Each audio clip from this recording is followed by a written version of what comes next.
하나님의 나라와 예수 그리스도라는 책에서 하나 했고, 그리고 몇 페이지 넘기면 예언서 스가랴라고 되어 있는 것, 그러니까 그 스가랴서의 서론에 관계되어진 이것을 세 가지 프린트아웃 되어 있습니다.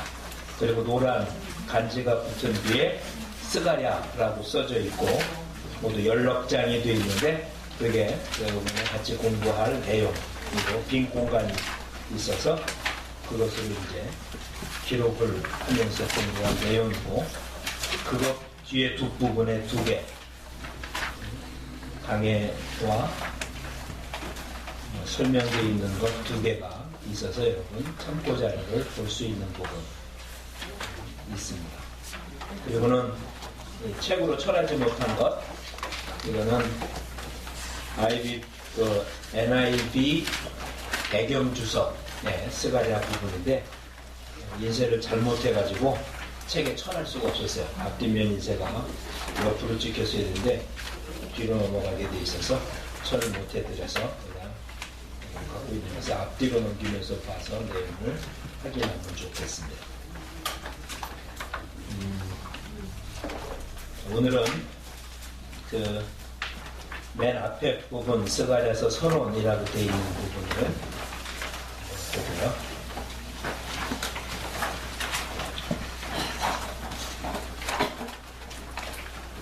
시간이 되는 대로 조금 뒷부분까지 좀 더 나가도록 한번 해보겠습니다. 소선지서라고 되어 있는 데에 비해서, 소선지서라는 이유가 양이 짧다는 얘기예요. 그 선지자의 어떤 중요도가 중요하고 약하고 해서 대선지서, 소선지서가 아니라 선지서의 길이가 얼만큼 기냐 짧으냐에 달려서 이사야, 예레미야, 에스겔 다 보통 분량이 아니죠. 거기에 비해서 호세아, 요엘, 아모스 전부 다 짤막짤막합니다. 그 중에 14장으로 되어 있는 스가랴서는 양이 결코 짧은 양은 아닌데, 이사야, 예레미야, 에스겔에 비하면 좀 짧죠. 그런 의미로 소전지라고 되어 있게 됩니다. 참 복잡한 성경이기도 하고, 메시아에 대한 예언이 가장 많은 성경이기도 해서 이번 겨울방학 동안 스가랴서를 볼 예정입니다. 우선 스가랴서의 명칭, 레위 지파 제사장 id도의 손자고 베레가의 아들 스가랴라고 1장에 기록되어 있는 그대로 책 이름이 스가랴서라고 되어 있습니다. 원래 책 이름이 존재한 건 아니에요. 나중에 사람들이 이 예언서를 스가랴서라고 이름을 붙인 거죠. 책 제목이 존재했던 성경은 없습니다. 스가랴는 기억하다는 의미와 여호와가 붙여진, 그래서 여호와께서 기억하다 혹은 계약했다라는 뜻으로 사용했다라고 되어 있습니다. 조금씩의 차이는 있을 수 있으니까 그런 이름에 너무 할 필요는 없습니다. 저자는 전통적인 견해와 넘겨보면 진보적인 견해라고 되어 있죠. 전통적인 개념은 그냥 우리가 알고 있는 대로 스가랴 선지서가 썼다, 이게 전통적인 개념이고, 진보적인 개념은 이제 다르다, 우리가 알려진 그대로 받아들일 수는 없다, 이런 얘기예요. 그래서 전부 다는 아니지만 앞에 부분은 스가랴가 쓴 것으로 인정하지만 뒷부분은 스가랴가 썼다라고 볼 수 없다, 이런 식의 개념이 진보적인 견해.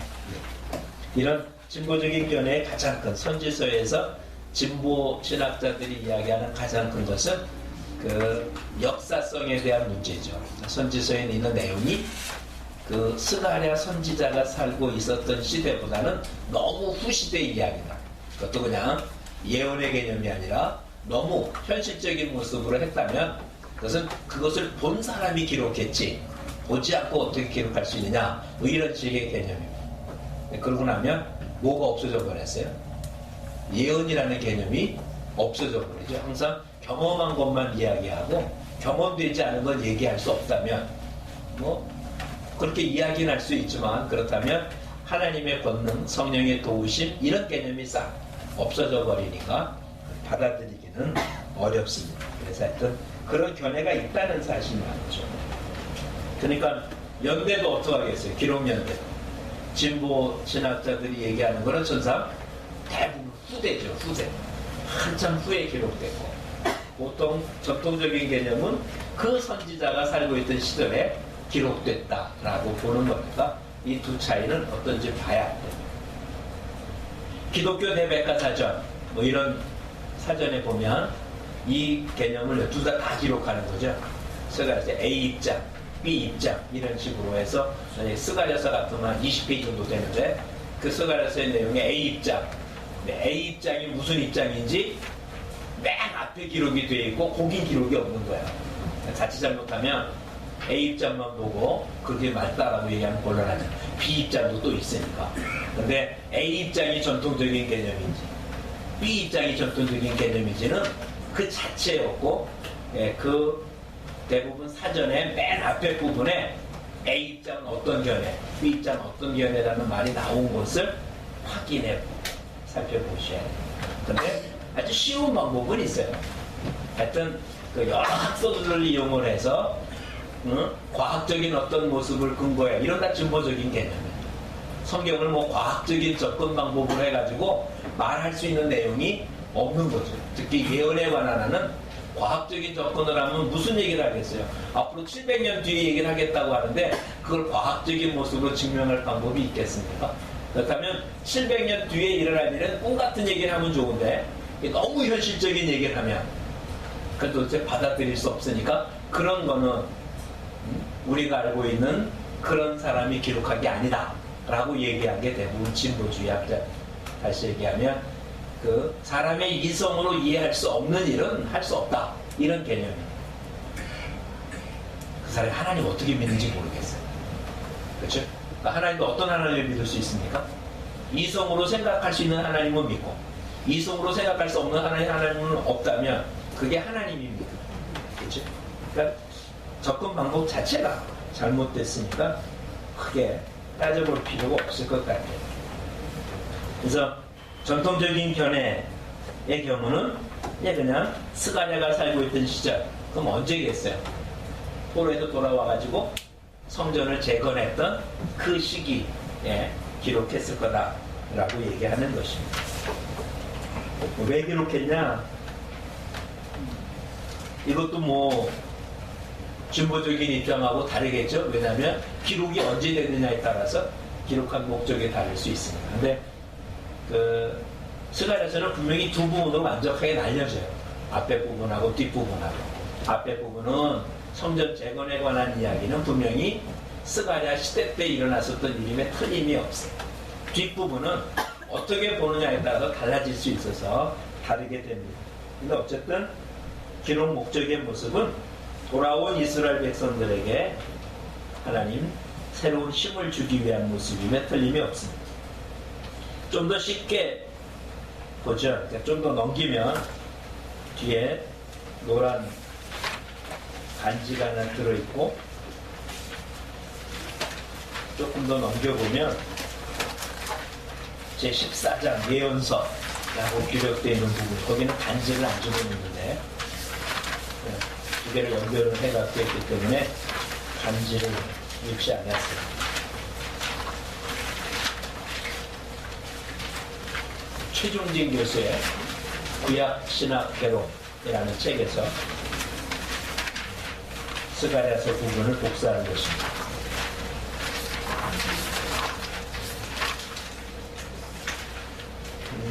한 장을 넘겨서 603쪽 목적을 보죠. 이게 기록 목적을 보기 훨씬 더 쉬우니까. 이게 위치 찾다가 시간 다 가야죠. 어딘지 찾으셨어요? 603쪽. 예. 두 번째 노란 간지가 있는 데서부터 거꾸로 타면 석달째 앞뒤에 보셨죠? 예. 근데 전반부와 후반부의 목적이 다르다. 전반부는 뭐라고요? 돌아온 자들의 성결한 생활을 요구한. 후반부에는 성전 건축을 격려하며 그 재건을 성공시키기 위해 백성을 위로하는 데 있다.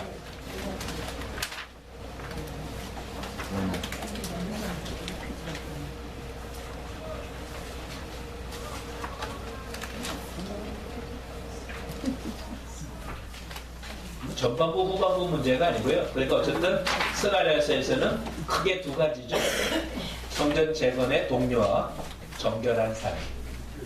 그러니까 단순히 눈에 보이는 그런 성전의 개념이 아니라 여기 계속 메시아에 대한 이야기가 가장 많기 때문에 메시아가 온 그리스도의 나라가 이루어졌을 때의 삶을 준비하라는 내용이 스가랴서에 아주 강합니다. 그래서 어떤 이는 표현하기를 구약의 계시록이라고 표현한 게 바로 스가랴서예요.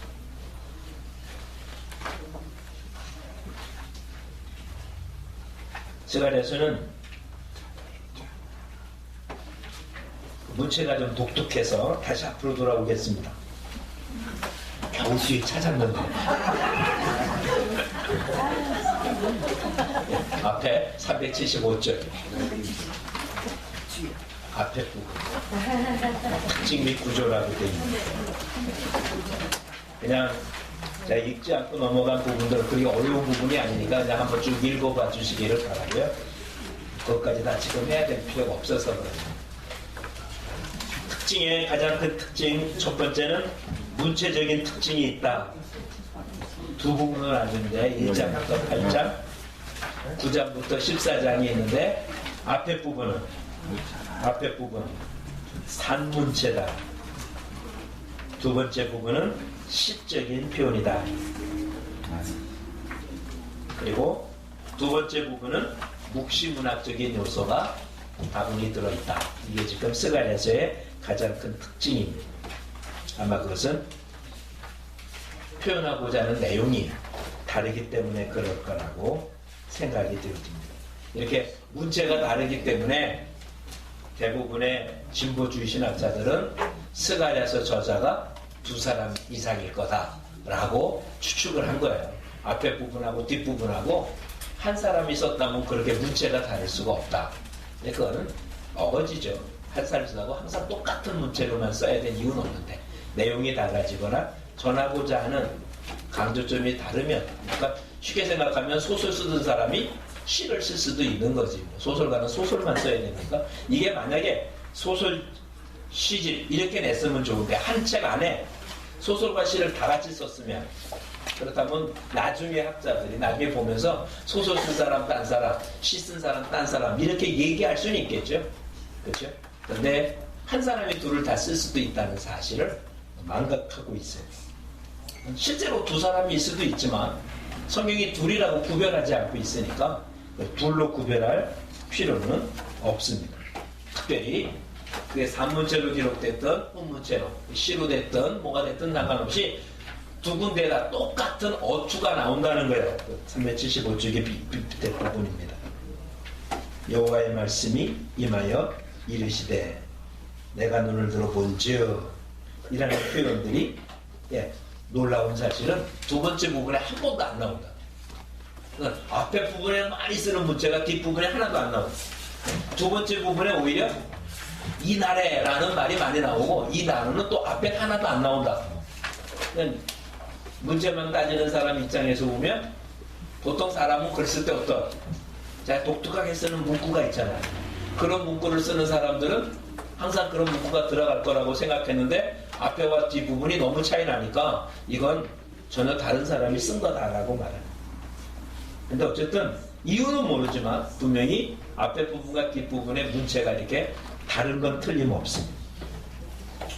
세 번째 부분이라고 되어 있는 부분은 376쪽의 위에서 여섯 번째 줄의 끝부분입니다. 세 번째 문체적인 특징은 첫 번째 부분에 사용된 선지자의 이름, 당대인의 이름, 시대 기록, 사탄에 대한 기록이 둘째 부분에 나타나지 않는다. 그러니까 첫 번째 부분에는 하나님의 말씀이 언제 임했었다는 걸 분명하게 알려줘요. 뭐 다리오왕 2년 외돌에 하나님의 말씀에게 임했다. 근데 두 번째 부분에는 그런 얘기가 전혀 없다는 거죠. 그런 얘기가 전혀 없어요. 그러니까 그 둘이 서로 다르다라고 얘기도 하지만 그런 것 갖고 얘기할 수 있는 근거는 없다. 이런 얘기고요. 네 번째 특징은 첫 번째 부분만 나타난 이상이 둘째 부분은 갑자기 나타난 은유적 표현으로 또 나눈다. 앞에 부분은 이상 8가지 이상이 나오거든요. 그 이상과 뒷부분에는 그런 이상은 전혀 없고 은유적인 표현만 나타난다. 근데 최종적인 결론을 이렇게 내린 거예요. 마지막 줄에 하지만 이러한 차이점은 뭐다? 주제의 변화에 따른 문체의 다른 거다. 그렇죠? 그러니까 책을 떼서나는 이런 된 거죠. 빌립보서와 로마서는 얼마나 차이가 많습니까? 그렇죠? 똑같은 바울이 썼는데 로마서와 빌립보서의 차이는 하늘 땅 차이입니다. 근데 만약 이걸 한꺼번에 묶었다고 쳐보세요.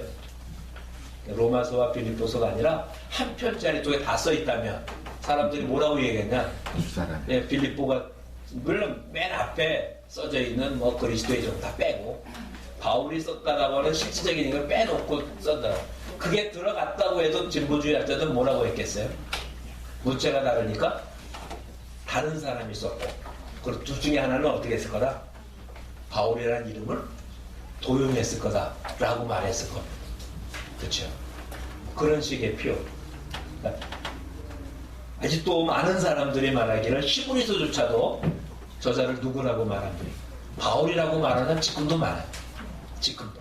근데 그건 또 히브리서 문제가 완전히 다른 바울의 13권하고는 전혀 다른 모습의 문체로 기록되어 있는데도 공식적인 학설은 아니더라도 많은 사람들이 히브리서를 바울의 서신이라고 말하는 사람도 아직도 많은 이유는 전하려고 하는 주제에 따라서 쓰여지는 문체나 어휘가 달라질 수 있기 때문에 문체적인 특징이 저자가 다르다고 말할 수는 없다. 뭐 이런 얘기죠. 그러니까 하여튼 어쨌든 스가랴서는 뭐 14장 길어 보이지만 실상 그리 길진 않은데 너무나 전반부와 후반부가 문학적인 책에 쓰여진 어휘, 용어 전혀 다른 그런 모습으로 쓰여졌다. 앞에 부분은 그 환상이나 이런 것들이 뒷부분은 은유가 기록이 되어 있어서 나중에 이제 그 차이를 한번 봐야 될 것입니다. 두 번째, 뒷부분은 묵시문학이라고 그랬잖아요. 묵시문학적인 성격이 많다. 묵시문학과의 관계 읽어봐도 굉장히 귀찮은 얘기인데 묵시문학이라는 내용은 뒷부분에 또 한 번 나와요. 뒷차지를 한참 찾을 테니까 놔두겠어요. 그거 찾는 나무 시간 다 갈 거. 세 번째 걸 먼저 보죠. 신학적인 특징이야.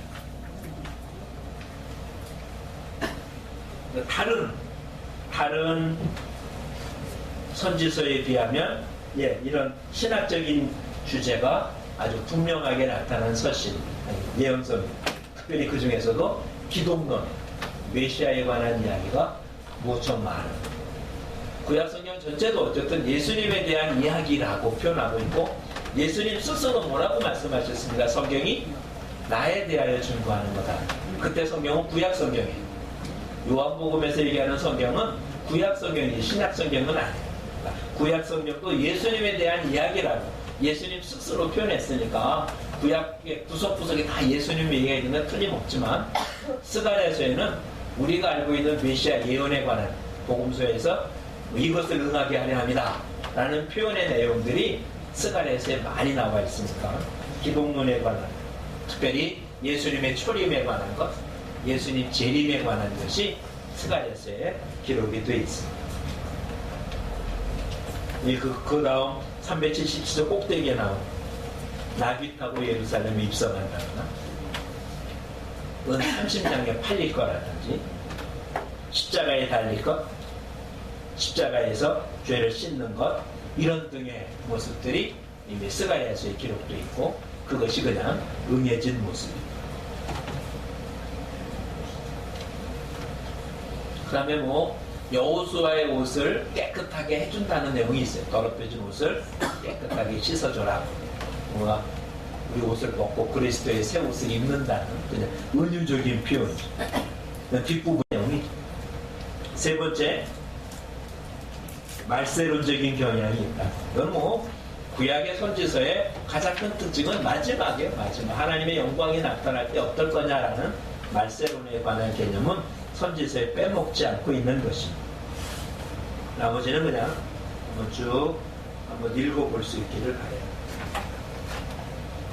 그러고 나니까 구조는 크게 몇 부분으로 나눠진다고요? 두 부분, 1장부터 8장, 9장부터 14장까지 나눠집니다. 그래서 한 페이지를 넘기면 도표가 나옵니다.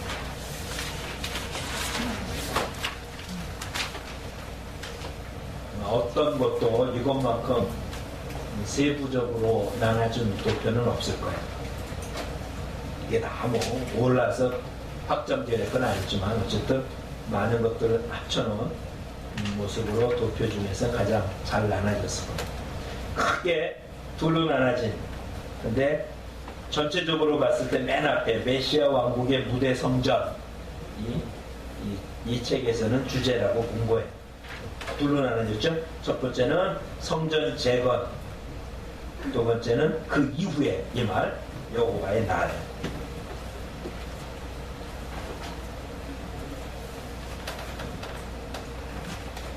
그래서 전반부에 가장 중요한 많은 것이 8가지 환상이고요. 금식에 관한 내용에서는 4가지 메시지가 나오고, 그 다음에 미래의 일들, 그리스도가 초림하고 재림할 것, 마지막에 메시아 왕국이 이루어지는 일들이 스가랴서 전체 내용입니다. 이걸 큼직큼직하게 알아두는 게 좋아요. 어느 쪽을 알아두는 게 좋겠냐면 도표의 오른쪽 거를 1절부터 6절까지가 구원, 8가지 환상, 메시아, 4가지 메시지, 그리스도 초림과 재림, 메시아 왕국, 이것을 염두에 두고 머리에 그려두면 스가랴서 전체가 한눈에 들어올 수 있습니다. 그렇게 보고 이제 정말 뒷부분을 한번 다시 넘어가 보겠습니다. 조금 아까 목적을 봤던 페이지는 603쪽이라고 되어 있는데, 두 번째 노란 간지가 있는 것부터 세 번째 장입니다. 여기 내용 개요라고 되어 있는데 찾으셨죠? 약간 도표로 나왔고, 이건 그냥 쭉 눈으로 그냥 보여준 거예요.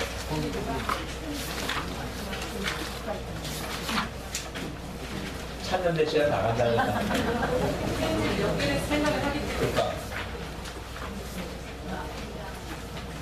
그러니까 이렇게 쓰면 천사 여러 사람이 쓴 거 맞죠? 네. 근데 한 책 안에 들어있다니까. 편집자는 한 사람이라고. 지은이는 여럿이지만. 그렇잖아? 다음에 다 페이지 써야 되겠다. 그치? 손으로는.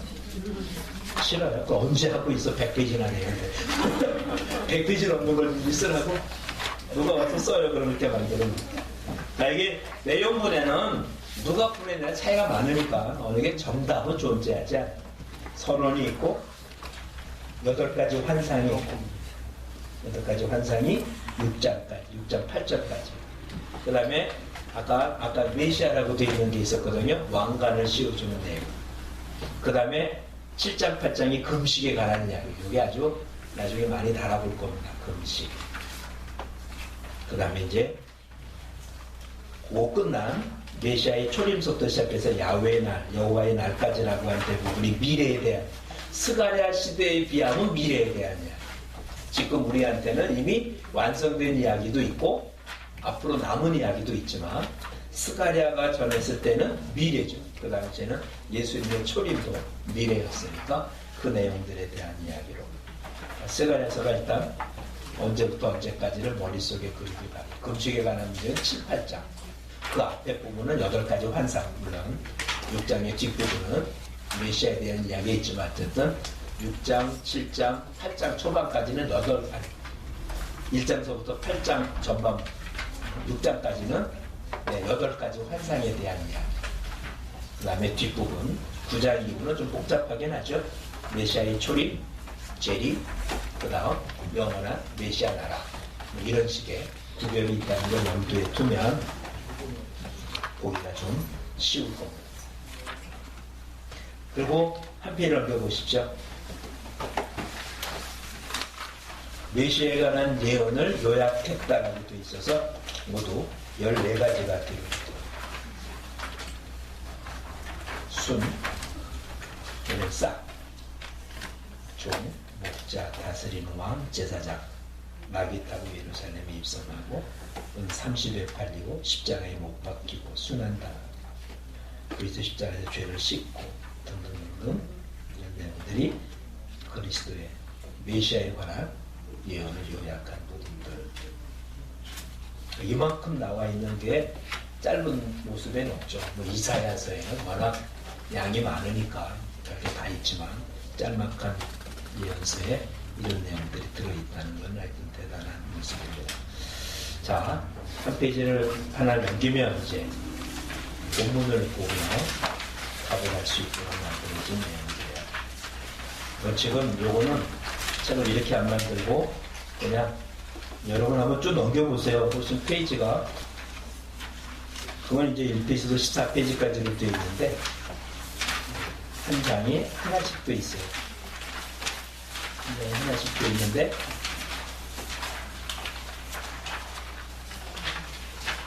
그렇죠? 빠진 게 있나 한번 확인해 보시고요.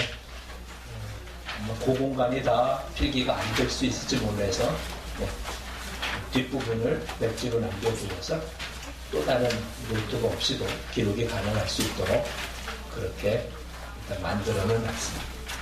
성경도 한번 펴보시고 그 다음에 그 뒷부분에 나와 있는 강해하고 강해 두 권을 여기다가 표시해 놨거든요. 항상 만들어드렸던 주석이 있었죠. 네. 그 주석이 인터넷상에 떠 있는 주석이 스가랴서 1장밖에 없어요.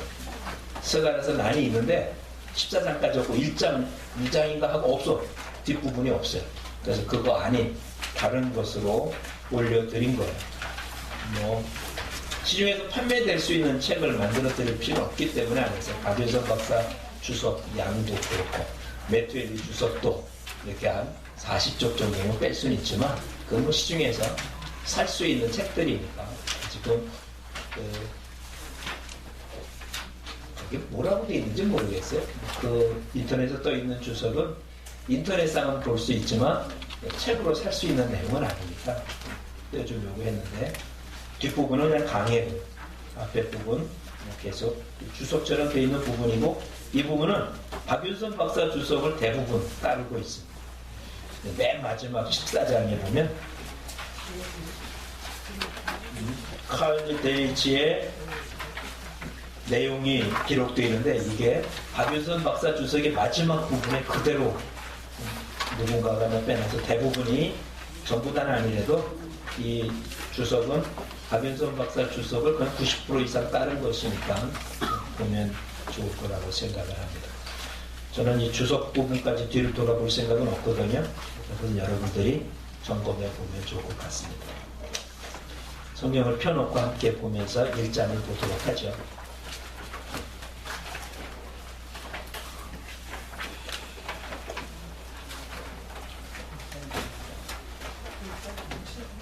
다리오 왕 2년 이렇게 되어 있죠. 1장 1절에 근데 지금 이렇게 구약을 공부한 게 하루 이틀이 아닌데 이런 식으로 공부한 건 처음이거든요. 얼마만큼 할 수 있는지 한번 하나씩 따져보도록 하겠습니다. 다음 학기엔 그 학부는 출애굽기 하려고 할 수 없어요. 40장 어떻게 이렇게 하겠습니까? 1년 내내도 못하니까 짧으니까 할 수 있어서 한번 보고 다리오 왕 제2년 다리오 왕은 BC 522년에서 486년까지 통치했던 왕입니다. 바사왕, 페르시아 왕이죠.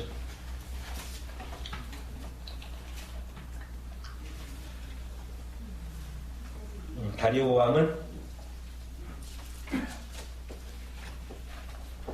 에스라서를 보면 에스라가 맞겠죠? 에스라, 예. 에스라서를 한번 봐주시겠어요? 4장.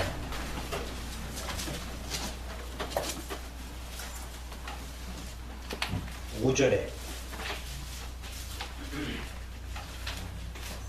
바사왕 고레스 시대부터 바사왕 다리오가 즉위할 때까지 뇌물을 주어 계획을 말았다. 그러니까 고레스 때서부터 다리오 왕 때까지 성전이 지어지다가 멈춰진 거예요. 이제 그 얘기가 에스라 4장 5절에 기록이 됩니다. 그리고 24절. 그게 언제까지 중단됐냐면 다리오 왕 2년까지 중단됐다. 그러니까 중단됐던 2년 그해 몇 월 달에 8월에 하나님의 말씀이 임했습니다. 그러면 학개서에는 언제였을까? 스가랴서 앞에 학개서는 하나님의 말씀이 언제 임했냐면 다리오는 6째 달이래요. 그러니까 6째 달에 학개에게 하나님의 말씀이 임했고 8째 달에 스가랴에게 임했어요. 같이 사역을 한 거죠. 그때까지 뭐 했다고요? 성전이 약 한 16년 동안 성전 지다가 멈춰져 있을 때 언제부터? 고레스 다리오가 전인 고레스 왕 때서부터 멈춰져 있었어요. 522년에서부터 486년. 이 다리오 왕의 본명은 다리우스 히스파티스 이래. 히스타스피스 말도르. 또 에스라 6장에 보면은 사람들이 왕에게 보내기를 이 성전은 누가 지라고 했다? 고레스가 지라고 했다는 사실을 확인해 볼 수 있을 거다. 그래서 도서관들을 다 뒤져서 찾아보게 하죠. 그 얘기가 6장이에요. 다리오 왕이 조서를 보내서 확인해 보라고 했더니 2절 메데도 앙메다 궁성의 두루마기를 찾았는데 고레스 원년에 성전을 짓도록 허가했다는 사실이 발견돼서 그 일을 하도록 했던 왕이 다리오 왕입니다. 522년도부터 통치했으니까 523년에 성전을 지라고 이렇게 2년 얘기를 했겠죠. 성전이 완공된 것은 516년이래요. BC 516년.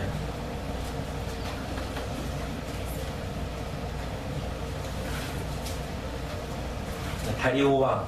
요거는 여러분 많은 사람이 갖고 있을 수 있는 성경가 5대 제국이라는 책에 보면 그 사람 이름들 하나하나 살펴볼 수 있어요. 메데와 파사가 모였었다고요. 일종의 도시국가라고 생각하면 되고 그것을 하나로 만든 사람이 고레스요. 그 다음에 그의 아들인 다리오. 그 다음 다리오 왕이 뒤를 이어서 나갔고 다리오의 후대가 이제 세 번째 왕이 아하수에로 이렇게 연결이 되는 겁니다. 자, 그러면 학계 선지서와 비교해 보래요. 아까 그랬지만 스가랴는 다리오 왕 2년 8월이었고 학계는 다리오 왕 2년 6월입니다. 학계서 1장에 보면은 성전 재건에 힘쓰지 않는 그 무관심한 백성들에게 꾸중하고 한 것이 학계 선지자입니다. 그리고 학계서 2장에 의하면 일곱째 달 그러니까 6월에 임했고 7월에 임해서 한 말씀했고 그 다음에 스가랴에게는 8월에 임했으니까 하나님이 다급하셨나 봐요. 그렇죠? 6월달, 7월달, 8월달에 계속 지금 선지자에게 나타나서 말씀하고 있습니다. 어쨌든 학개와 스가랴는 동시대에 성전 재건을 위해서 함께 일했던 선지자임에는 틀림이 없습니다. 스가랴에게 첫 번째 주어진 말씀의 내용은 무엇입니까? 1절을 빼놓고 2절에 의하면 어떻게 했다고요? 조상들에게 심히 진노했다. 스가랴 당시에 있는 백성들의 열조입니다. 지금 있는 사람들이 아니에요. 그 조상들에게 심히 진노하셨다. 왜 진노했다고요? 옛 선지자를 통해서 돌아오라고, 악한 행실을 떠나서 오라고 외쳤지만 어떻게 했다? 귀 기울이지 않았다. 듣지 않았다. 이 얘기는 지금 누구 얘기를 하고 있습니까? 열조들의 얘기거든요. 열조들의 얘기, 열조들이 안 듣는 것으로 끝난 게 아니라 지금도 어떡하나요? 지금 너희도 안 듣는다는 얘기를 하려고 지금 열조들의 이야기를 먼저 끄집어내요. 4절에 조상들을 본받지 말래. 그들은 악한 길, 악한 길을 떠나서 돌아오라고 했지만 내게 기울이지 않았다. 그래서 하나님이 진노하셨어요. 그렇죠? 2절에 의하면, 3절이네. 3절에 의하면 하나님 뭐라고 말씀하십니까? 스가랴 당시의 백성들에게 내게로 돌아오라. 나는 만군의 여호와. 내게로 돌아오라. 그렇죠? 그럼 나도 너에게로 돌아가리라. 그리고는 열조에게 얘기했는데 안 했다. 이 얘기는 너희도 어떡한다는 거야. 너희도 돌아오지 않았다. 이런 얘기입니다. 지금 스가랴를 통해서 첫 번째 전해준 말은 내게 돌아오라. 진짜로 현실적으로 나타난 일은 뭐였어요? 성전 짓는 일이거든요. 근데 성전 짓는 것보다 더 중요한 게 뭐예요? 돌아오라. 그래서 돌아오지 않고 성전 짓면 무슨 의미가 있겠어요? 돌아오지 않고. 재미난 거 하나 발견했는데 우리 학부학생들 하면서 보지 못하고 창세기에 보면 야곱이 외삼촌 집에서 맞단 말해서 돌아와서 형하고도 만나요. 근데 형이 가자고 하니까 우리 한 나무 어리고 그래서 형이 속도로 쫓아가면 하루 길을 못 할 수 있을 거다. 그러니까 그냥 천천히 가겠다.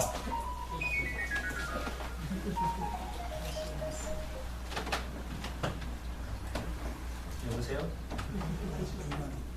예. 예, 저 다시 전화할게요.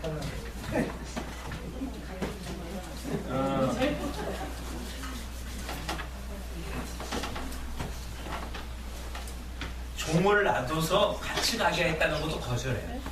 그리고 그냥 그곳에 머무르고 뭐하냐? 그곳에서 제단을 쌓고, 네, 그곳의 이름을 엘로이 이스라엘 이렇게 붙여요. 그 제단을 쌓았다라고 성경합니다. 그리고는 딸이 강간당하는 사건이 생겨요. 그리고 35장인가로 넘어갑니다. 33장이 머무른 얘기고 34장이 이제 딸이 강간당하고 그래서 시므온과 레위가 그곳 사람들을 죽이고 한 사건이 나와요. 35장 하나님께서 야곱에게 나타나서 베델로 올라 그곳에서 제단을 쌓아 라고 돼 있어요. 아니 세계에서 뭐 했는데? 제단 쌓는데. 그리고 그것이 이스라엘의 하나님이라고 이름도 붙였는데. 그런데 하나님 베델로 올라가라고 하고 베델에서 제단을 쌓아라. 그 얘기를 듣고 야곱이 사람들한테 뭐라고 말합니까? 너희 가운데 우상의 신상을 버리고 몸을 정결하게 하고 의복을 바꿔 입자. 그리고 베델로 가자. 그리고 제단을 쌓아. 그랬더니 하나님 그곳에 복을 주었다. 제단을 쌓는 게 중요한 게 아니에요. 그렇죠? 그냥 다시 얘기하면 하나님이 야곱에게 뭐라고 말했습니까? 그냥 베델로 올라가는 말밖에 안 했어요. 성경. 그런데 그 얘기를 듣고 자기 사람들한테 뭐라고 말했다고요? 우상의 신상을 버리고. 다시 얘기하면 자기 집안 식구들이 우상 신상을 갖고 있는 걸 알고 있었어요. 다 알고 있었어요. 그런 거 있으면서 재단 쌓으면 뭐하냐. 다 버리기 전에는 아닌 거예요. 버리기 전에. 그러니까 지금 성전을 못 짓는 것도 문제였어요. 성전을 안 짓고 멈춰진 것도 문제였어요. 그 더 큰 문제는 하나님께 돌아오지 않았다. 지금 어디입니까? 지금 여기가 어디예요? 지금 예루살렘, 바벨론이 아니야. 포로에서 돌아온 거예요. 다시 돌아왔어요. 성전을 짓다가 사마리아 사람들의 방해 때문에 성전 짓다 멈춰진 거예요. 그리고 자기들 집 짓고 다 학계서에 의하면 성전이 무너져 있는데 이제 판박한 집에서 있는 게 옳으냐 이런 얘기가 나오잖아요. 그러니까 지금 짓고 멈춰진, 어찌 보면 그 사람들 입장에서 이해가 될 만한 일인데, 성전을 짓고 안 짓는 것보다 지금 스가랴서를 통해서 성전 자체가 문제가 아니라 열조들한테 계속 얘기해서 돌아오지 않았었다. 너희들이 바벨론 포로된 이유가 뭐냐 이러고 돌아오라고 한 거 안 돌아온 거였다. 근데 지금 어떻게 하고 있어요? 예루살렘이 어떻게 했어요? 돌아왔잖아요. 근데 위치적으로는 돌아왔는데 하나님께로 돌아오지 않았다는 거예요. 돌아오라고 지금 외치고 있는 거예요. 그러니까 우린 자칫 잘못하면 눈에 보이는 성전, 눈에 보이는 제사 이것만 드리면 될 것 같은데 주님은 그렇지 않죠. 하나님께 돌아오지 않았다면 안 해요. 마태복음 5장에도 똑같은 표현이 생기는 거예요. 그래서 누굴 만납니까? 재물을 드리다가 형제에게 원망 들을 만한 것이 생각나거든. 놔두고 뭐하고? 가서 화해하고 와서 재물을 드려라. 그렇죠? 그런 건 가만 놔둔 상태로 제사만 드린다고 받아주는 하나님 아니라는 거죠. 만약에 그렇다면 로버트적인 거예요. 그냥 어떤 조건만 맞으면 그냥 무조건 받아줘야 되는. 근데 하나님 그런 조건하고 상관없는 것이 하나님과의 관계가 어떠냐가 훨씬 더 중요한 거예요. 그렇죠? 돌아오라. 이게 지금 스가랴의 첫 번째 외침. 돌아오.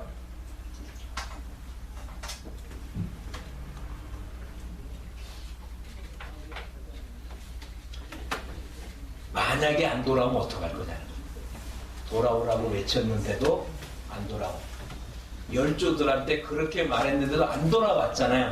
그래서 6절에 뭐라고 말하는 거예요? 6절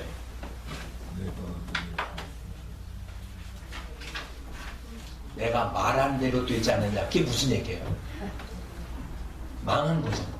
이스라엘 남쪽 유다 망하고 포로 잡혀간 거잖아요. 내가 말한 대로 되지 않느냐. 지금도 안 돌아오면 어떡한다? 말한 대로 된다. 내가 말한 대로. 5절을 보세요. 너희 조상들이 어디 있느냐? 선지자들이 어디 영원히 살겠느냐? 이들이 전한 말은 남아있죠. 사람은 없어져도. 근데 결과는 어떻게 했다? 말한 대로 됐다. 내가 말한 대로 됐다. 지금도 정신 차리라는 얘기다. 회개하지 않으면 어떤 결과가 임하는지 역사적으로 아는 거죠. 지금 이들은 몸으로 체험한 거잖아요. 그거 먼 옛날 얘기가 아니에요. 자기들이 당한 얘기죠. 근데 자기들이 범죄로 당한 일은 아니에요. 돌아온 사람들은 대부분 바벨에서 낳거나 뭐 그런 사람이지. 아주 나이 많은 사람 빼놓고는 70년 동안 바벨론 생활 속에서 태어난 사람들이 대부분이고 나이 많은 사람만 아주 어렸을 때 포로로 잡혀갔을 거라고. 그러니까 열조들이 돌아오지 않았기 때문에 너희 당한 것 아니냐? 지금도 안 돌아오면 똑같은 일 당할 거다. 이런 얘기. 그러니까 회개하라고 외쳐. 이게 세례 요한의 외침이었고 예수님의 외침도 이렇게 시작해서 회개하라. 회개하라. 다른 게 우선이야. 그게 첫 번째 모습. 그러니까 고린도서 10장 6절에 이런 일이 우리의 뭐가 돼서? 거울이 돼요. 거울이 돼요. 그러니까 우리 앞서서 일어난 일들이 지금 내가 무엇을 해야 되는지 보여주는 거울이죠. 이걸 모르면 어떻게 돼요?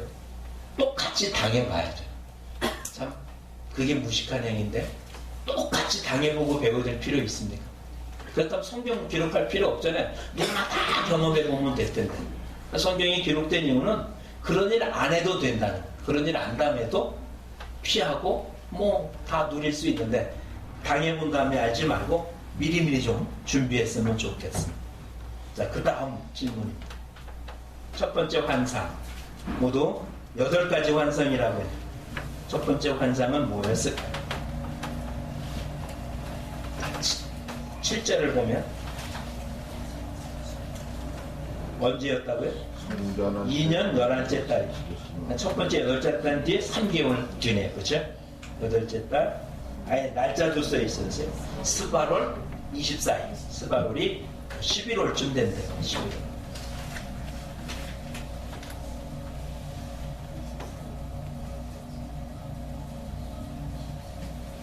이또의 손자 벨렉의 아들 선지자 스갈에게 여호와의 말씀이 임했습니다.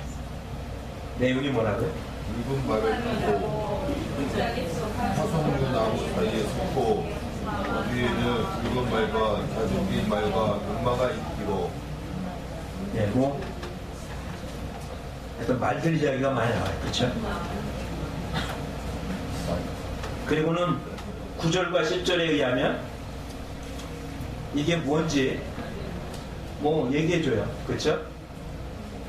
10절에 여호와께서 땅에 두루 다니라고 보낸 자다, 뭐 이런 식의 설명을 좀 해줍니다.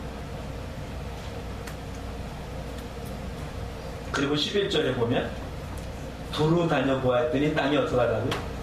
평안하고 조용하더라 라고 보고한다. 12절에는 70년 됐습니다. 70년 동안 내려오시니까 70년 만에 이제 내보내달라, 궁유를 구한다. 그럼 13절에 여호와께서 선한 말씀, 위로하는 말씀으로 대답하시더라 라는 것으로 환상이 끝납니다.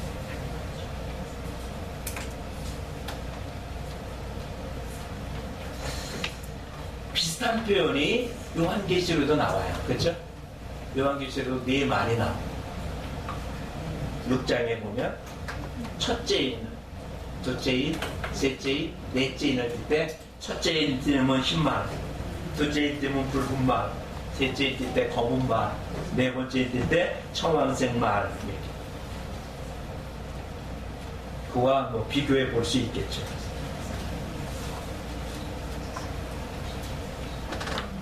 여기 지금 단은 안 나와요. 몇 가지 말이 나옵니까? 붉은 말, 자줏빛 말, 흰 말입니다. 이게 지금 뭐 하는 자래요? 명확하게는 안 보이죠? 아마 이거는 하나님의 백성의 고난을 더한 열국을 징계한 하나님의 도구래요.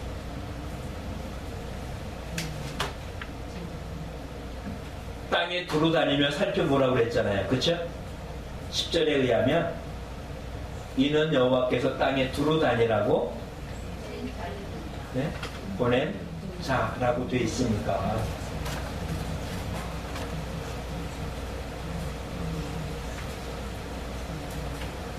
하나님이 진노하셨지만 영원하진 않죠. 왜냐하면 불쌍히 여겨달라고 외칩니다. 70년이 됐으니까 기간이 정해졌어요. 하나님께서 진노하고 징계한 거는 왜 그렇습니까? 돌아오게 하기 위한 것이지 징계 자체가 목적은 아니었어요. 그러니까 세상과는 다르죠. 세상은 멸하기 위해서 심판하는 거고 하나님의 자녀는 돌아오게 하기 위한 수단이에요. 그렇기 때문에 우리는 뭐 할 수 있습니까? 환난 가운데서도 소망을 가질 수 있어요. 그렇죠? 로마서 5장 3절 4절입니다. 징계를 당하면서도 오히려 하나님의 사랑을 느낄 수 있어요. 징계는 다 받는 거다. 없으면 뭐라고요? 사생자다. 히브리서 기록되어 있네요. 근데 문제는 이 70년이 포로대한 70년일까라고 생각하면 좀 아니에요. 왜냐하면 이미 이들은 어떻게 하고 있어요? 포로 돌아와 있잖아요. 근데 70년이 꼭 포로라는 이야기일까라고 생각하니까 그 70년일까라고 생각할 때 여기서 70년은 성전이 완공된 걸 이야기하는 것 같다라고 해요. 왜냐하면 586년에 망했거든요. 성전이 무너지고 70년 있으면 얼마예요? 516년. 516년에 뭐 했다고 그랬어요? 성전이 재건된 게 언제라고요? 516년에 재건됐다고 생각하거든요. 그러니까 이거 70년은 포로된 70년이 아니라, 그러니까 예루살렘이 망하고 성전이 지어질 때까지의 70년. 그러면 이스라엘 포로는 언제부터 계산했을까? 586년에 그 이전에 586년은 세 번째 포로당에서 이스라엘 완전히 망할 때고요. 포로님이 그 전부터 세 번에 걸쳐서 포로됐으니까 다니엘이 포로로 잡혀갔던 것이 맨 앞에 부분. 그때부터 시작된 거니까 지금 포로 기간 70년하고는 차이가 조금 나죠. 이거 뭐 그렇게 보는 학자도 있고 그냥 포로 기간 70년으로 본다고 해서 문제가 될 수는 없어요. 70년 동안에. 놀라운 사실은 그렇게 환상을 보고 나면 환상을 압니까? 모릅니까? 몰라요. 그래서 어떻게 해요? 구절에 이들이 무엇입니까? 라고 물어요. 그러면 또 어떻게 해요? 알려줘요. 그렇죠? 그러니까 그냥 알 수 있는 건 아무것도 없어요. 하나님이 보여준 걸 알 수 있는 건 없어서 어떻게 했다고요? 물어봐요. 그럼 되는 거예요.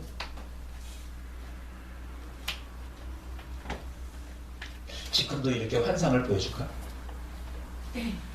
어떨 것 같아요? 조금 보여줘요. 조금 보여줘요? 네, 말씀이 있으니까. 조금이 어느 정도예요? 네? 그 조금이 어느 정도?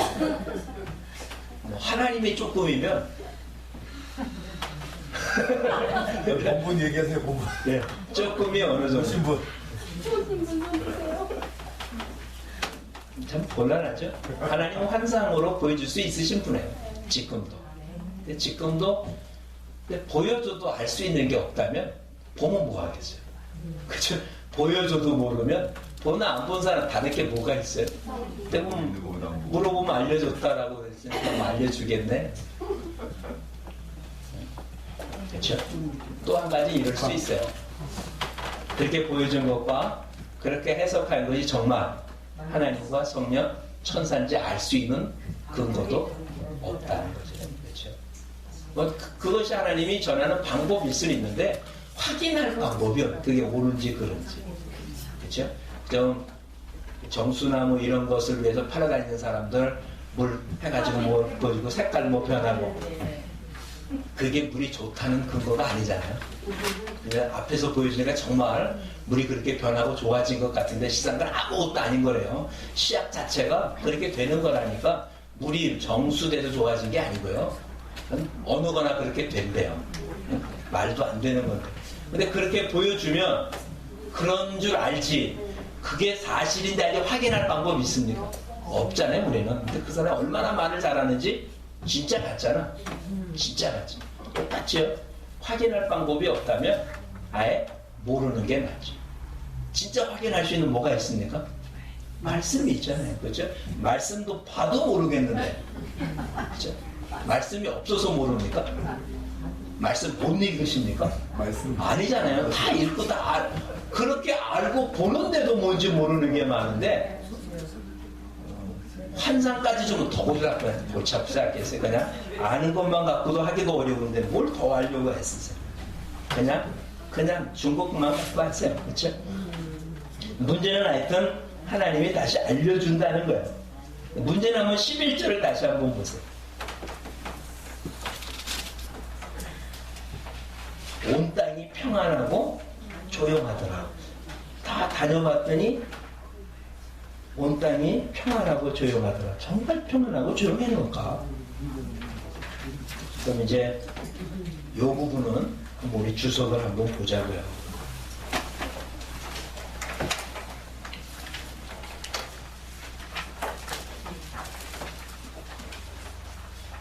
네. 주석을 이제 찾으셨죠? 3쪽에 나옵니다. 11절.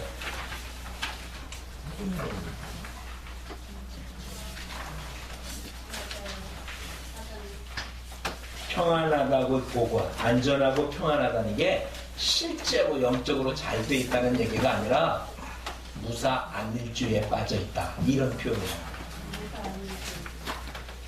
외적으로 평안하고 침략이 없어 보여요. 근데 실제로는 성전을 졌다 안 졌다? 안 졌다.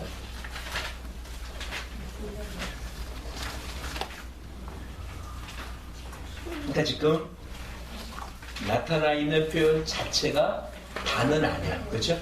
분명히 평안해요. 뭐는 없습니까 지금? 전쟁은 없는 거예요. 왜 그럴까 어떤 모습을 안 당합니다. 근데 그게 잘한 게 아니에요. 다시 얘기하면 예수님이 오신 게 평안을 준 게 아니라 뭘 주러 왔다고요? 검을 주러 왔대요. 삶 속에 주님의 말씀을 따르면 가만히 있을 수가 없는 거예요. 굉장히 투쟁이 생기고. 그런데 그것이 없다는 얘기는 뭐였다? 믿음 생활 안 했다는 거예요. 세상에서 믿음 생활하는데 평안하다? 평온하다? 말이 안 돼요. 평온할 수가 없어요. 들리는 것이 다 아픈 얘기밖에 없는데 어떻게 평온해요? 안 그래? 들리고 보이는 게 말씀의 뜻과 너무 다른 게 현실로 나타나는데 그냥 안일하다? 말 그대로 그냥 안일한 거죠. 관심이 없기 때문에 그런 거다. 그런 이야기니까 이들의 보고가 하나님을 슬프게 하는 보고예요. 저들한테 투쟁이 있습니다. 그렇죠? 악과 싸우느라고 참 고통스러워합니다. 이래야 정상인 건데 오히려 그런 게 없다. 이래요. 지금은 여호와의 사자가 다니면서 뭐라고 보고할까? 그렇죠? 뭐라고? 한국 상황을 다니면서 뭐라고 보고할 것 같아요? 네? 네? 잘 자고 있다. 이렇게. 잘 자고 있다. 뭐 더 잘 것도 없어. 그렇죠? 잘 자고 있다. 이렇게.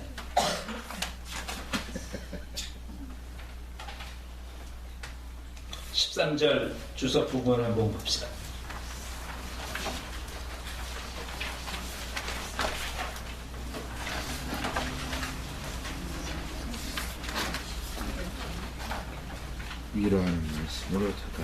위로하는 말씀으로 대답한 내용이 14절 이하에 계속 되어진다. 이런 얘기잖아요. 그렇죠?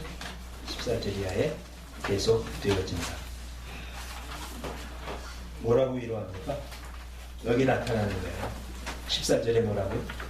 외쳐 말하래요. 하나님 뭐 하신다고? 질투한다. 그리고 15절에 안일한 여러 나라들 때문에 심을 진노하노라. 나는 조금 노하였거든. 그런데 심을 내어 고난을 더했다. 하나님 아주 크게 노하지 않으시대. 크게 그 정도야. 그렇죠? 근데 크게 노하면 그렇죠? 참 하나님의 구별하심이 이 속에 있음을 보여줘요.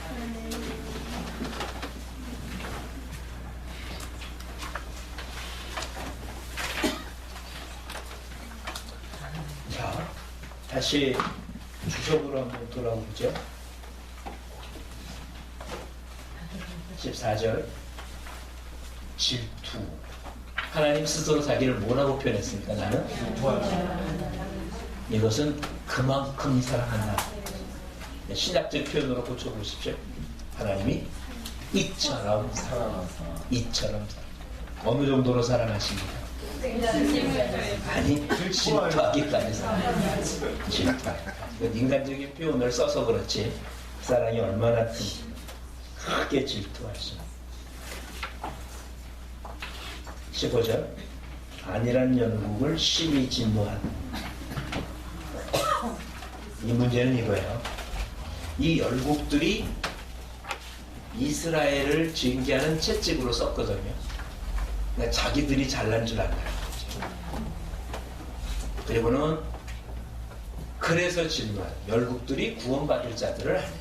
구약에 나타난 열국들은 구원의 대열에 쓰지는 않아요. 근데 그들을 이스라엘을 사용하는 도구로 썼는데 그 정도가 아니라 자기들이 최고인 것처럼 하고 있는 것에 대해서 하나님 어떻게 한다고요? 진노한다. 몽둥이는 몽둥이로만 써야지 몽둥이 자기가 주인인 것처럼 하는 건 하나님 못 견뎌요. 그들이 결과적으로 열국들은 어떻게 합니까? 다 없죠. 지금 뭐 성경에 나타난 주변의 국가들이 남은 국가가 어디 있어요? 바벨론? 바벨론? 메데 파사? 그 앞에 바벨론? 아수르? 하나도 없잖아요. 그렇죠? 그 열국들은 다 질투해서 하나님이 이스라엘을 질투해서 그들을 다스리고 그들을 여기서 한 걸음 더 나갔기 때문에 문제가 됐잖아요. 조심하시고 우리도 마찬가지. 자녀를 야단칠 때도 어디까지만 해? 하나님의 도구로 끝나야지. 그거 더 나가면 괜히 야단치면서 괜히 흥분하지 말고 나중에는 자기 흥분으로 하는 지혜비 똑 닮아갖고 해서 하지 말고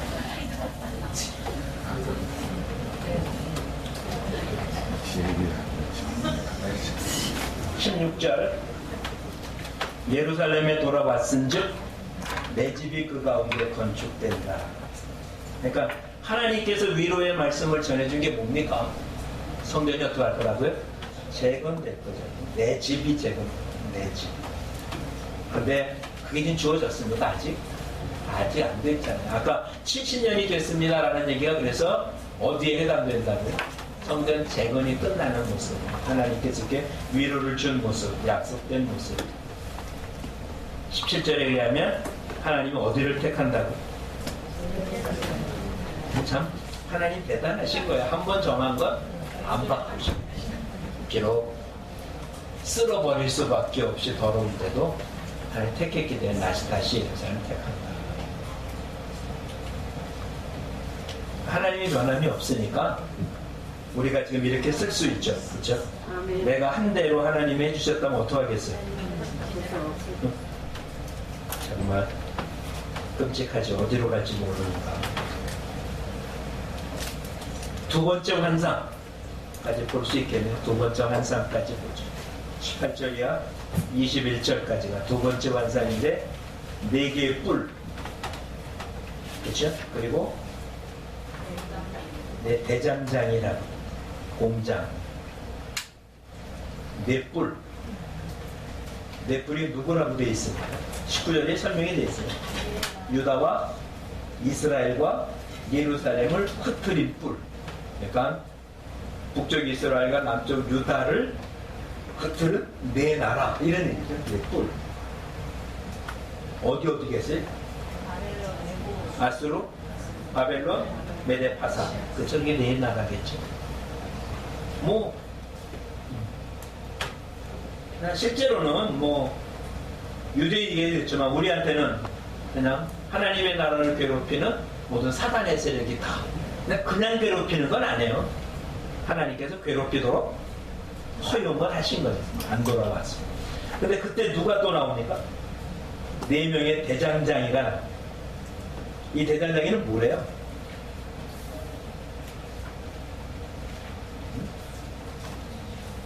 대장장이 4명은 뭐 하는 분이에요? 무엇하러 왔냐니까 그 뿔들이 유다를 흩트려서 사람들이 있는 게 머리를 들지 못하게 하니 대장장이들이 와서 그것을 두렵게 하고 그 이전에 뿔들을 들어 유다 땅을 흩트린 여러 나라의 뿔들을 떨어뜨려 한다. 대장장이들이 그 뿔을 어떻게 하려고? 꺾어버리려고 온 자들이라고 하는 거죠. 네 뿔이 나타나서 이스라엘 흩었고, 지금 이 얘기는 양을 생각하면 되잖아요. 양을 흩어버린 어떤 염소 떼가 있었는데 이제 대장장이가 와서 어떡한다? 그 뿔을 다 뽑아버리겠다 이런 얘기죠. 사단을 해석.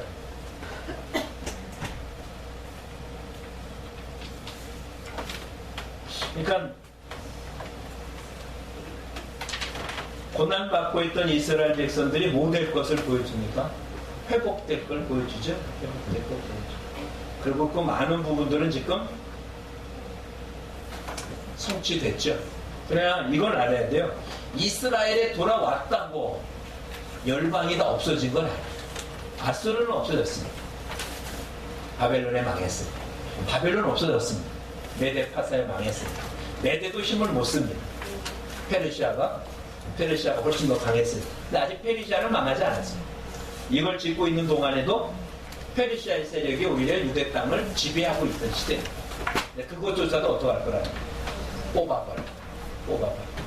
아까 위에는 이스라엘, 예루살렘 어떻게 할 거라고?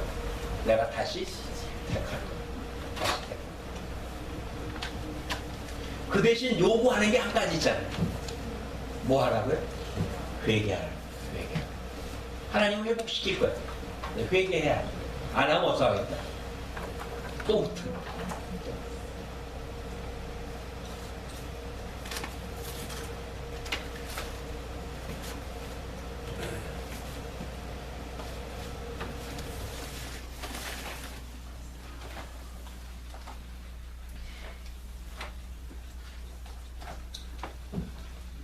그러고 나면 이스라엘은 한 게 뭐가 있어요?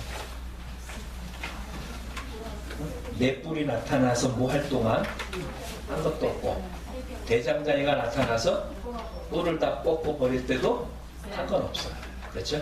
한 게 한 가지 있죠? 하나님 말 안 들었고, 아직은 돌아온 건 없어요. 하나님 말 안 들었기 때문에 어떡한다? 그래서 내 뿔에 의해서 흩었어요. 하나님 약속한 것 때문에 그들이 돌아왔지, 그들이 돌아섰기 때문에 돌아온 건 아니에요. 아직도 해야 될 건 뭐예요? 돌아서는 거예요. 이건 선지자 모두가 전한 말입니다. 메시아가 전한 말도 여기는 계속 어떻게 하라? 회개하라, 돌아서라. 이거는 마지막까지 하나님 우리에게 계속 전해질 거예요. 그러니까 살면서 어딜 자꾸 볼 수밖에 없어요. 세상을 볼 수밖에 없으니까. 자꾸 돌아서지 않으면 세상을 닮아갈 수밖에 없어요. 아주 이거의 가장 적절한 표현이 개그 콘서트에 나와요. 개그 콘서트의 맨 마지막 일쯤 나가면 누려라는 거예요. 거기서 박지선이 뭐라고 표현합니까? 몸이 기억한대요. 몸이 기억한다. 그러니까 머리로서는 이제 부자가 됐는데 몸이 기억한다니까, 옛날 했던 일들이 몸이 기억돼서 옷 사러 갔다 왔던 그 옛날에 옷장사에 하고 이따한 보따리에 뭐 싸구려 잔뜩 집어넣는데, 야 너 지금 그러냐 그랬더니 시어머니가 그러니까 내 몸이 그걸 기억해요. 살고 있으면서 몸이 기억한다니까. 죄악된 삶의 모습은 그냥 내가 몸이, 내 의식과는 전혀 상관없이 몸은 그렇게 따라 움직입니다. 우리가 보는 것, 듣는 것, 우리가 지금 어디 삽니까? 세상이거든. 그렇죠? 우리가 천국에 사는 게 아니니까 보고 듣는 걸로 이미 몸이 인식하고 있으니까 무의식적으로 행동하면 다 뭐다? 세상 방법대로 사는 무의식적으로. 아예 하나하나 의도적으로 살아. 그렇죠? 그럼 아주 좋은 방법이 이런 게 있는데, 방송 콘티가 어떨 것 같아요? 방송 콘티가 분단위, 초단위로 끊겨져 있어요.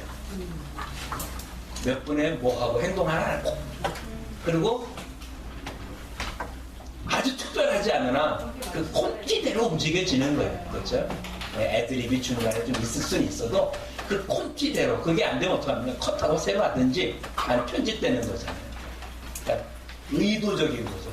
얼마나 연출을 잘했냐면 그게 그렇게 의도됐는지 모르게 보는 게 잘한 거고, 그게 보이면 정말 연기를 잘 못한 거잖아요. 위에서 시킨 대로 한 것처럼 보입니다. 마찬가지.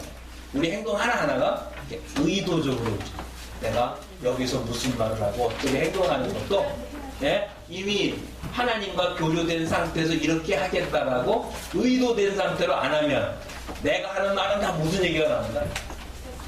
속에 있는, 속에. 하나님 말씀이 뭐라고, 예수님이 뭐라고 돼 있습니까? 우리를 더럽히는 게 들어가는 게 아니라 속에 있는, 속에. 속에 있는 걸 없앨 수는 없잖아요. 이미 있는 걸 어떻게 하겠어요? 주님 믿었다고 없어집니까? 그리고 우리 보고 듣고 먹는 게 그런 것밖에 없는데, 그것이 나오지 못하도록 의도적으로 억누르고 사는 거예요. 몸이 인식하고 있는 거 부정하지 말고요. 표현하지 않도록, 나타나지 않도록 좀 애쓰고 살았으면 좋겠습니다. 예? 그러면 설교는 하나도 안 듣고 지난주 들었던 개그 콘서트만 생각해. 어제 이제 예배 끝나고 이제 칸타타에서 성가대원들하고 식사 같이 하고 그다음에 이제 처음으로 결혼하고 처음으로 며느리 이제 자기 집에 저녁을 먹자면서 갔습니다. 저녁을 먹고 TV를 튼 다음에 왕관의 식구 보려고 그랬어요. 주일인 줄 알았어. 어제가 주일 저녁 주말 연습 갈 시간인 것 같은 시간대 같다 그 시간인데 이상하게 안 해서 왜 안 했대. 수요일이었어요. 주일인 줄 알았어요. 몸이 기억하시고. 뒤에 몸이 기억해. 네. 하나님이 우리들에게 허락하신 많은 모습들은 우리를 로봇처럼 쓰지 않았기 때문에 우리한테 많은 부분을 허용하셨어요. 어떻게 하든 그냥 내버려두고 그 결과는 책임져야 돼. 근데 하나님이 그렇게 하시는 가장 중요한 자신감은 하나님은 그래도 하나님이 뜻하는 대로 바꿀 수가 있기 때문에 우리는 때가 지나면 못하니까 조바심이 나지만 하나님은 그게 언제도 하나님의 뜻대로 바꿀 수가 있으니까 너가 하고 싶은 대로 마음대로 하라고 놔둬도 돼. 나한테 늦은 것 같아도 하나님한테 늦은 게 없으니까. 근데 문제는 그게 나한테 겪고 쉽지 않다는 것. 그게 되돌려지는 시간은 참 고통스럽다. 고통스럽지 않으려면 그냥 잘 사는 게 좋아요. 그렇죠? 야곱이 에서를 만나서 어떻게 했는지 아세요? 7번 절하고 군신의 예를 다 형을 만난 게 아니라 아예 주를 만나. 다시 표현하면 그걸 우리식으로 표현하면 알아서 긴 거예요. 그렇죠? 형을 만나서 형이 어떻게 할까 몰라서 미리 알아서 긴 거잖아요. 그렇죠? 예. 우리가 미리 그랬으면 좋겠어. 하나님 앞에 알아서 기면 좋지. 그렇죠? 꼭 큰아들처럼 얻어맞지 말고 둘째처럼 형이 맞는 순간 어떻게 하면 됩니까? 무릎 딱 꿇고 빌기 시작하는 둘째는 안 맞아요. 그렇죠? 난 형한테 뭐라고 하기가 무섭게 무릎 딱 꿇어요. 왜 비는지도 몰라요. 그렇죠? 왜 잘못했는지 왜 맞는지도 모르는데 형이 맞는 거 보자마자 알아서 무릎 꿇고 그러면 걔는 하나도 안 맞고 넘어요. 그게 성경이에요. 성경이 큰아들. 성경의 내용과 비슷한 내용이 나오면 무릎 꿇고 손 빌면 돼요. 그 다음에 왜 그랬는지 알면 돼요. 형이 왜 맞습니까? 따져요. 왜 맞는지, 뭐가 잘못됐는지. 부모가 그거 알려주고 때릴 사람은 없어요. 일단 때리고 보지. 과거는 더 그랬어요. 그렇죠? 잘하고 잘못한 건 둘째치고 따졌다고 맞은 거예요. 그렇죠? 하나님이 그렇게까지는 안 하지만 실상 많은 부분이 하나님께 설명해 준 적이 없어요. 그렇죠? 믿음을 설명해 준 적이 없어요. 그냥 순종하는. 그냥 하면 돼요. 하면 왜 그렇게 시켰는지가 알아요. 근데 알면 할 수 있냐? 알려주면 더 이해가 안 돼요. 하나님이 알려준 방법대로 될 가능성이 전혀 없어서 설명해주면 더 몰라요. 더 골치 아파요. 하면 왜 그렇게 했는지 알아요. 그래서 방법이 없어요. 하나님의 말씀은 해보는 것 이외에 다른 방법이 없어요. 그러니 알아서 기는 게 최고의 방법입니다. 알아서. 그러니까 이제는 잘된 거 간증하지 말고요. 맞은 거 간증하세요. 다른 사람 안 맞게. 자기 잔뜩 맞아놓고 감추고 또 맞는 거 보고 고소해하지 말고 내가 맞은 걸 광고해야 다른 사람은 안 맞잖아요. 자기 맞은 거 감추고 저거 맞은 거 그러니까 이러지 말고. 그러니까 간증에 성공한 사람이 간증하니까 교회가 점점 망하는 거예요. 성공한 건 간증할 필요 없어요. 예? 잘못된 거 해결하면 다 성공할 건데 그것 간증해가지고 왜 나는 성공 못했나라고 쫄아들 필요 없고요. 잘못된 것만 광고해요. 하나님 우리에게 복을 주시되 기도하겠습니다. 좋으신 하나님 고맙습니다. 주님 이 땅에 오셔서 우리에게 임마누엘 되셨습니다. 성탄절 하루가 아니라 그날 주님을 만나는 게 아니라 지금은 우리와 함께 하신 주님을 365일 평생 함께하기, 그 주님과 동행하는 삶이 되게 하시고, 그 주님이 이 땅에 펼치기 원했던 하나됨의 삶을 이끌어가게 하시고, 주님이 철저하게 순종했던 것처럼 우리 또한 말씀에 순종하고 하나님의 뜻을 이해하는 복된 이들이 되게 없어서 주님 우리에게 아직도 요구하십니다. 돌아오라고.